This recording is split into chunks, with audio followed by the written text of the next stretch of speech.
Wall Street Journal has an interesting story, and then Huffington Post built upon it, on what is happening in terms of fundraising in this election cycle. Now, Karl Rove wrote an editorial in the Wall Street Journal beseeching billionaires, saying, please come to the rescue. We need a billionaire cavalry. He says the Democrats are outraising them. Of course, that's not really true. It depends on which PAC and super PAC and party that you're looking at. They're both swimming in money, the Republicans and the Democrats. And only the billionaires count, as you're about to see. But anyway, he says to his fellow billionaires on the Republican side, come on out, we need your money. So he says, and funny enough, he says, we'll only get that victory. That will only happen if Republicans open their wallets to candidates whom they may have never met. Isn't that awesome? You don't know these guys at all, but just trust me, they're for billionaires. Send in your checks. And guess what? It worked. That's how bribery works. What do you need to know the guy? You need to have dinner with? No, all you know is you give him the check and then he works for you and gives you tax cuts and cuts regulation. That's Republican 101. So since Rove's plea, which was not that long ago, 21 billionaires and their family members have poured $19.9 million into super PACs backing Republican Party candidates, fueling an October outside spending surge. 21 billionaires, not millionaires, billionaires. Oh, I do declare, Republicans need some help. Oh, great, here's $20 million. Off you go. They're just waiting there. How many billionaires are there? Not that many, just, about, 400 or so in the country? They're just waiting there to sign huge checks to the Republican Party, and sometimes the Democratic Party. So who are these donors that are now disclosed? Now, actually, Republicans are in a little bit of trouble because a couple of huge Republican donors from Texas died in 2013. Right? So these little old guys who've been around forever, giving tens of millions of dollars to the Republican Party, they passed away, right? And so now Republicans are like, oh my God, we lost 2 billionaires. To them, that's really important. That's like 10% of their donor base, right? So but don't worry, they still have these guys. Paul Singer, Ken Griffin, Julian Robertson, Daniel Loeb, Seth Klarman. They're all hedge fund billionaires. Okay, they all gave, they're part of the 20 million. Joe Kraft, he's a coal mining executive. I'm sure I'm going to run into a dentist anytime now. Linda McMahon, World Wrestling Entertainment co-owner. Joe Ricketts, TD Ameritrade founder and Chicago Cubs owner. Robert Rowling and B. Wayne Hughes, they're just simple investors. And Robert McNair, owner of the Houston Texans. It's a really depressing number of sports owners there. Okay, so these are the guys who own your government. You think they're sending those millions of dollars in checks and not expecting a return? Of course they want a return on their investment.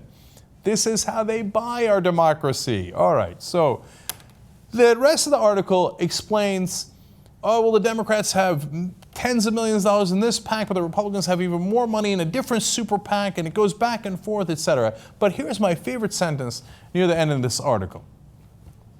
Where Republican super PACs received $25 million from 21 billionaires in September, Democrats were given a little more than $20 million from just 11 billionaires.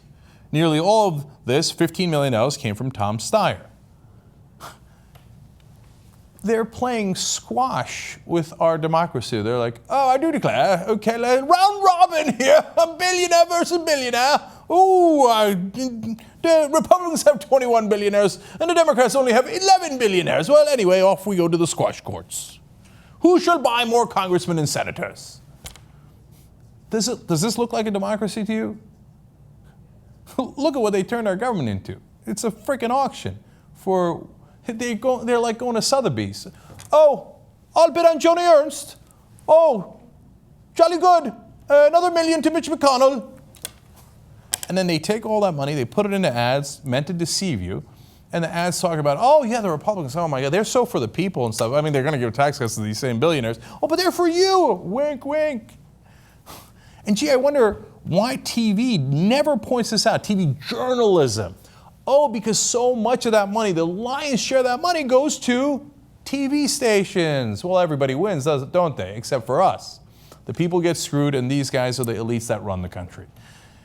If you don't go after these guys in a political sense, you are giving up on our government. You're giving up on the idea of America. This isn't what America's supposed to be. Our founding fathers would be mortified if they saw this. Go back and read Thomas Jefferson, James Madison, Thomas Paine, George Washington. Read all of our founding fathers. One of the things they said is, even back then, they said, watch out for corporations.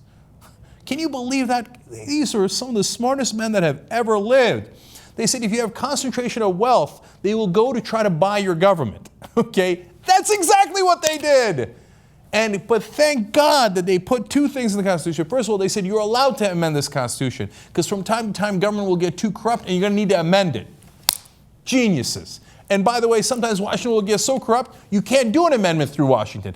But you can do it through the state level. Let's do it. Let's do it. Get up, get up, get up. You're going to let these guys run your lives? You're going to let them laugh at you at their country clubs? Get up and fight back. That's what you're supposed to do. wolf-pack.com, okay? I've told you this before. We're now getting word from Washington that some organizations are afraid of Wolfpack. Goddamn right they should be. Goddamn right. Because we aim to get this country back. We're not like the Republican right wing or some extremists who say, oh, you know what? We're going to make our own country and we're going to call it Reagan. That was in the news today. New country of Reagan, right? No, we're not making a country of Bernie Sanders-istan, okay? No, we believe in America. And I believe a lot of Republicans believe in America. I believe a lot of libertarians believe in America. But America is supposed to be a democracy, okay? As Benjamin Franklin said, you have a republic if you can keep it, ma'am, when someone asked them about the Constitution after they adjourned, okay? Are we going to be able to keep it? It has already passed in California and Vermont. It is on its way in New Jersey, Illinois, and so many other states. Join the fight. Let's get the country back. wolf-pack.com.